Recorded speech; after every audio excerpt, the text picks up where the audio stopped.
नमस्कार, मैं हूं प्रदीप कुमार। आप देख रहे हैं पॉलिटिकल आइडिया। पॉलिटिकल आइडिया के आज के इस अंक में आप सभी दर्शकों का बहुत बहुत स्वागत है। मित्रों, आज हम एक बहुत ही गंभीर विषय पर चर्चा करेंगे कि क्या भारत में कम्युनिस्टों ने अपना शरीर बदल लिया है। कम्युनिस्टों की आत्मा जीवित है, केवल इन्होंने शरीर बदला है। मित्रों, मैं क्यों कह रहा हूं, इसलिए कि भारतीय जो ज्ञान परंपरा है, भारतीय जो दर्शन है, उसके अंदर कहा जाता है कि आत्मा मरती नहीं है, आत्मा अमर है। ये केवल शरीर बदलती है। नया शरीर, एक शरीर समाप्त होता है, दूसरा शरीर धारण करती है। तो क्या भारत में कम्युनिस्ट पार्टियां भी, कम्युनिस्ट नेता भी, छोड़ दीजिए कम्युनिस्ट पार्टी और कम्युनिस्ट नेता, बल्कि कम्युनिस्टों की जो विचारधारा है, भारतीय कम्युनिस्ट, उन लोगों ने क्या शरीर बदला है? लगता तो ऐसा है। कई उदाहरण है, शुरुआत करते हैं। मित्रों, जानते हैं केरल वह राज्य है मित्रों जहां भारत में पहली बार किसी कम्युनिस्ट पार्टी की सरकार बनी। 1956 में, 57 में सबसे पहली बार भारत में कम्युनिस्टों की सरकार बनी। ईएमएस नंबूदिरीपाद मुख्यमंत्री बने। 2 वर्षों के अंदर ही उस सरकार को पंडित जवाहरलाल नेहरू की सरकार ने बर्खास्त कर दिया। आज भी अंतिम सरकार, अंतिम किला कम्युनिस्ट का अगर कहीं बचा हुआ है तो वो राज्य है केरल। पश्चिम बंगाल में 1977 में पश्चिम बंगाल में कम्युनिस्टों की सरकार बनी। ज्योति बसु और फिर बुद्धदेव भट्टाचार्य। 2011 तक कम्युनिस्टों की सरकार रही, वाम मोर्चे की सरकार रही। उसके बाद ममता बनर्जी आई वहां पर। त्रिपुरा छोटा राज्य है, लेकिन 3 दशकों तक त्रिपुरा में भी कम्युनिस्टों ने शासन किया। देश की राजनीति में भी एक मौका ऐसा मिला था मित्रों, जब एक कम्युनिस्ट ज्योति बसु देश के प्रधानमंत्री बन सकते थे 1996 ईस्वी में, लेकिन उनकी पार्टी ने ही उनको प्रधानमंत्री बनने की अनुमति नहीं दिया, तो ज्योति बसु बनने से चूक गए। इसके अलावा कई राज्य हैं मित्रों जहां पर कि एक सीमित संख्या में कम्युनिस्टों की ताकत रही, जैसे पंजाब, हरकिशन सिंह सुरजीत वहां बड़े नेता थे पंजाब की राजनीति में भी। तो इन सब राज्यों की राजनीति को अगर मित्रों हम गौर से देखेंगे तो हम पाएंगे कि तमिलनाडु, चाहे वो केरल हो, चाहे पश्चिम बंगाल हो, चाहे वो पंजाब हो, चाहे वो दिल्ली की राजनीति ही क्यों ना हो, केंद्र की राजनीति ही क्यों नहीं हो, उन दिनों जो कम्युनिस्ट विचार था, आज उन कम्युनिस्ट विचारों ने, चूंकि उनकी पार्टी का अस्तित्व तो बचा नहीं, सब जगह कमजोर होते गए। अंतिम किला बचा हुआ है केरल में। लगता है इस चुनाव में वो किला भी ध्वस्त हो जाएगा। लेकिन जो विचार है, कम्युनिस्ट विचार जो थी, वो विचार जो भारत में बने, जिसे हम कहते हैं ना कि पल्लवित हुई, पुष्पित हुई, फली फूली, जहां जहां जिन जिन जगहों पर, इन सब ने जगहों पर लोगों ने चोला बदलिया। कैसे बदला आप देखिए। अगर हम बात केरल की करें तो केरल में चूंकि पहली बार सरकार बनी कम्युनिस्टों की, तो जब केरल में पहली सरकार बनी मित्रों, तो उस समय में सबसे पहले कम्युनिस्टों का गठबंधन हुआ किससे? तो इंडियन यूनियन मुस्लिम लीग से, IUML, वही पार्टी जिसने भारत का विभाजन कराया था। विभाजन के बाद जब 1951 में IUML की स्थापना होती है मित्रों, तो उसी इंडियन यूनियन मुस्लिम लीग से गठबंधन करके CPI चुनाव लड़ती है। और चुनाव लड़ने के बाद पहली सरकार, चूंकि दुनिया का इतिहास था कि कम्युनिस्टों की सरकार जहां कहीं भी बनी थी वो बुलेट से बनी थी, बैलेट से कहीं नहीं बनी थी। पहली सरकार भारत में केरल में बनी बैलेट पेपर से। लेकिन किसके सहयोग से बनी? इंडियन यूनियन मुस्लिम लीग के सहयोग से। लेकिन 1976 में इंडियन यूनियन मुस्लिम लीग ने वामपंथियों का साथ छोड़ दिया। इंडियन यूनियन मुस्लिम लीग चली गई कांग्रेस के साथ, गठबंधन हुआ। 77 से कांग्रेस के साथ गठबंधन में इंडियन यूनियन मुस्लिम लीग है। अब आप देख लीजिए, चाहे केरल में LDF हो, चाहे UDF हो, दोनों की नीतियों में कोई अंतर दिखता है क्या? दोनों की नीतियों में कोई अंतर नहीं दिखेगा मित्रों। दक्षिण भारत में वर्तमान में 5 राज्य, ठीक है, कर्नाटक, पुराना आंध्र प्रदेश, केरल और तमिलनाडु। अब ये आंध्र प्रदेश 2 भागों में बट गया, एक आंध्र प्रदेश, एक तेलंगाना, और एक केंद्र शासित प्रदेश है पुडुचेरी। अब बताइए कि ये अगर हम जोड़ ले केंद्र शासित प्रदेश पुडुचेरी को भी मिला दें तो इसमें सबसे कम उद्योग धंधे कहां हैं, ये बताइए। सबसे कम उद्योग कहां है? कौन सा राज्य ऐसा है जहां पर कि सबसे कम उद्योग धंधे हो? क्या वो राज्य कर्नाटक है? क्या वो राज्य पुराना आंध्र प्रदेश और वर्तमान का आंध्र प्रदेश और तेलंगाना है? क्या वो राज्य तमिलनाडु है? क्या वो राज्य पुडुचेरी है या केरल है? मित्रों, वो राज्य केरल है। वो राज्य केरल है जहां उद्योग के नाम पर सबसे खराब स्थिति है।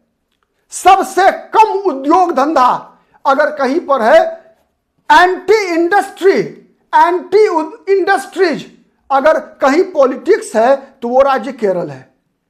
मतलब केरल में कोई उद्योगपति अपना पैसा लगाना नहीं चाहता। यहां तक कि केरल का उद्योगपति भी केरल में अपना पैसा नहीं लगाना चाहता।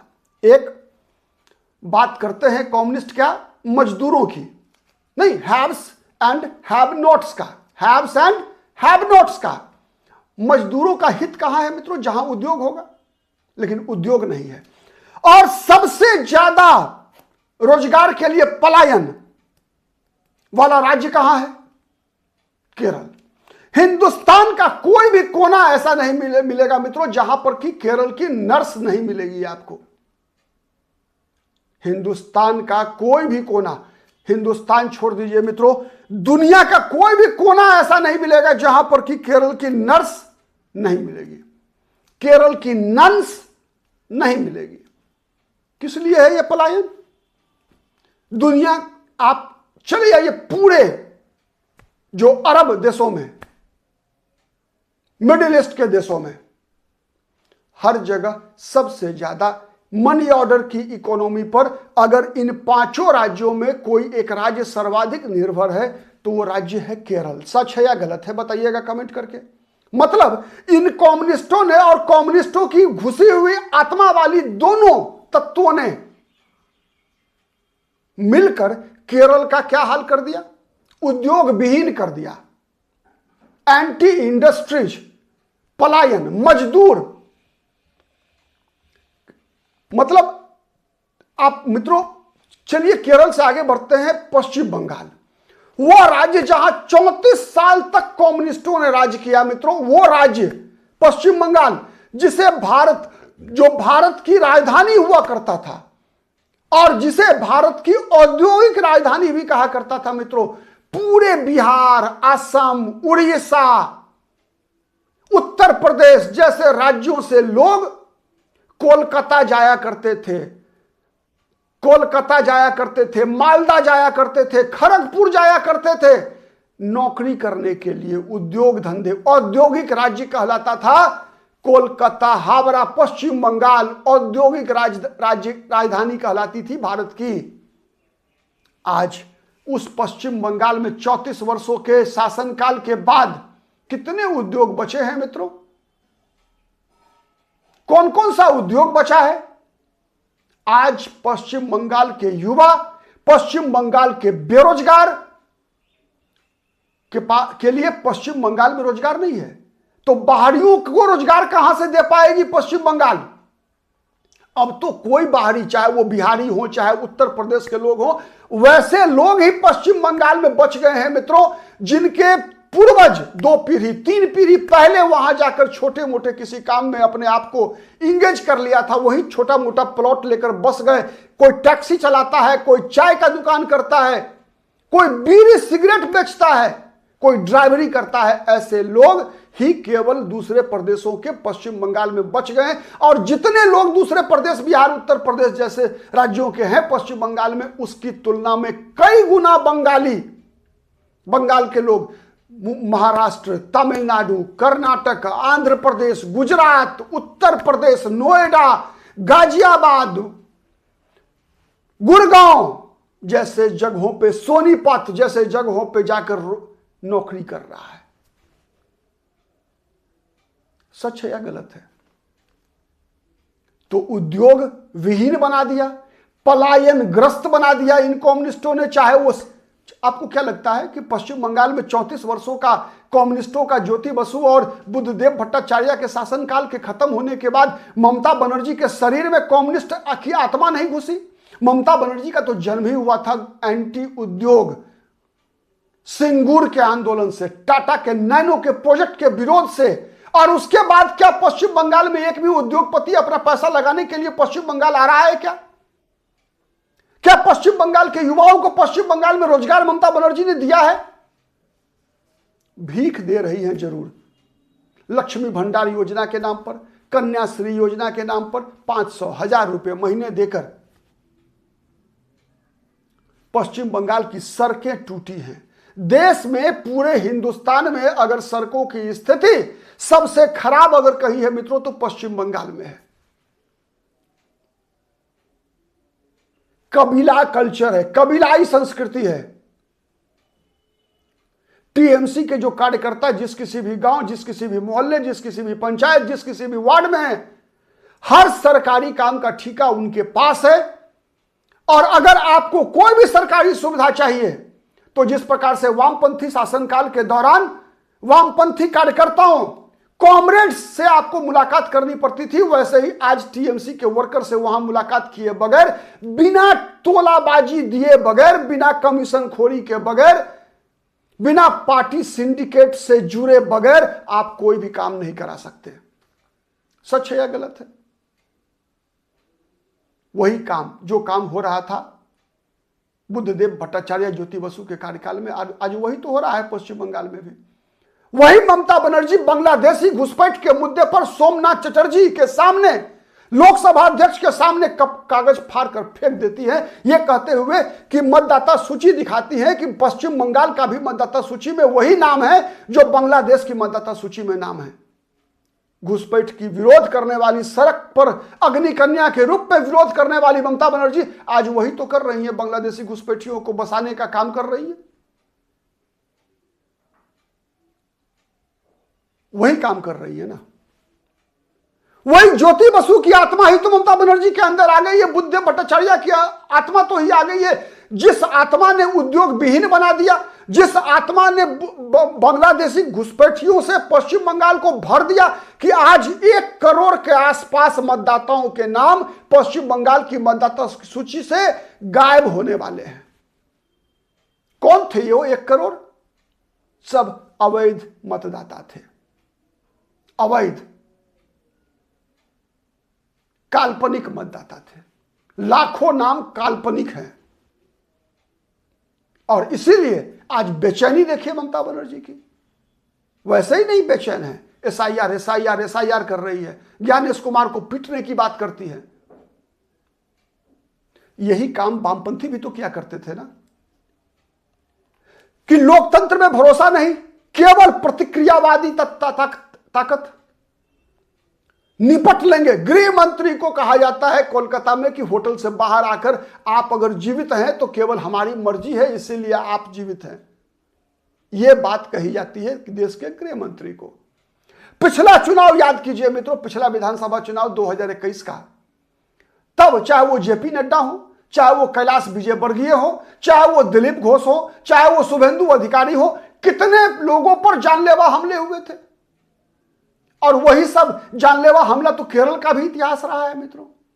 आज राज्यसभा के अंदर मास्टर सदानंद, कुन्नूर जिला, वो जिला जहां के पिनराई विजयन भी हैं और उसी जिले के हैं सदानंद मास्टर भी, राज्यसभा में बैठते हैं। जाकर देखिए, मिलिए, किसने किया वही काम? तो पश्चिम बंगाल में चुनाव से पहले, चुनाव के बाद अगर टीएमसी को वोट नहीं दिया तो फिर आपकी जान सुरक्षित नहीं है। यही हाल तो था वामपंथी शासनकाल के दौरान। यही तो कहा जाता है कम्युनिस्टों के बारे में कि सत्ता बैलेट से नहीं बुलेट से निकलती है। जो काम सीपीएम किया करती थी वही काम टीएमसी कर रही है। केरल में जो काम सीपीएम करती है वही काम कांग्रेस पार्टी भी करती है मुस्लिम लीग के सहयोग से। सच है या गलत है? आज पंजाब, हरकिशन सिंह सुरजीत का राज्य, आज आम आदमी पार्टी की राजनीति क्या है? वहां देशभक्ति की राजनीति है क्या? कौन वो ताकतें थी मित्रों जिसने 26 जनवरी को लाल किले पर किसान आंदोलन के नाम पर खालिस्तान का झंडा फहराने निकला था? क्या इन लोगों का संबंध आम आदमी पार्टी से कितना है बताने की आवश्यकता है क्या?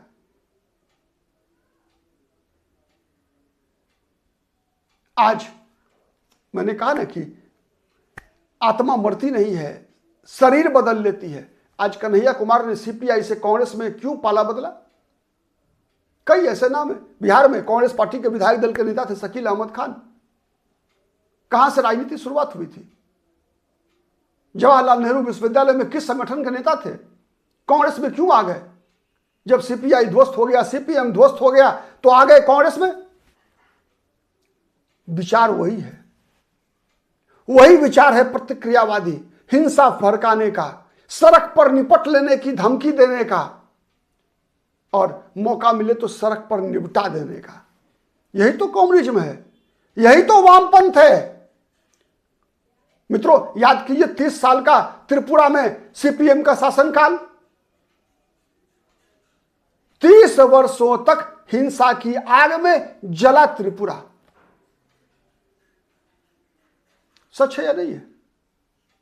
अपने राजनीतिक विरोधियों के साथ जिस प्रकार का व्यवहार त्रिपुरा में हुआ, पश्चिम बंगाल में हुआ, जिस प्रकार का व्यवहार केरल में हुआ, बताने की आवश्यकता है क्या?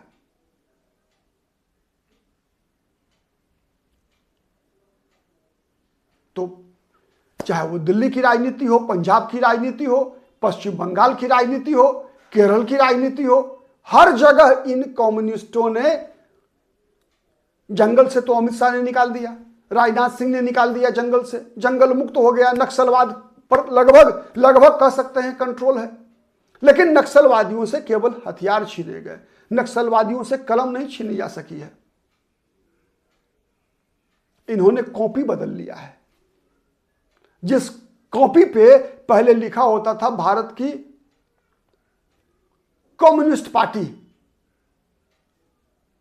भारत की कम्युनिस्ट पार्टी मार्क्सवादी, भारत की कम्युनिस्ट पार्टी मार्क्सवादी लेनिनवादी, ये पन्ना बदल लिया है। उसके बदले उस ऊपर में लिख दिया है टीएमसी, उसके ऊपर लिख दिया है आम आदमी पार्टी, उसके ऊपर लिख दिया है कांग्रेस आई कई जगहों पे। सच है या नहीं? कमेंट करके बताइएगा, कमेंट करके बताइएगा कि इन कम्युनिस्टों ने कैसे नया शरीर धारण किया है। इसलिए अभी भी भारत में वामपंथ से लड़ाई अधूरी है, अधूरी है। इसीलिए आपने कई मौकों पर देखा है कि भारत में चीन का समर्थन करने वाले लोगों की कमी नहीं है। आप क्या सोचते हैं? वीडियो पसंद आता है तो प्लीज लाइक कीजिए, शेयर कीजिए, जिससे कि अधिक से अधिक लोगों तक हमारी बातें पहुंच सके। अब तक यदि पॉलिटिकल आइडिया को सब्सक्राइब नहीं किया है तो प्लीज सब्सक्राइब इट। नमस्कार, फिर मुलाकात होगी किसी अन्य मुद्दे पर। जय हिंद, जय भारत।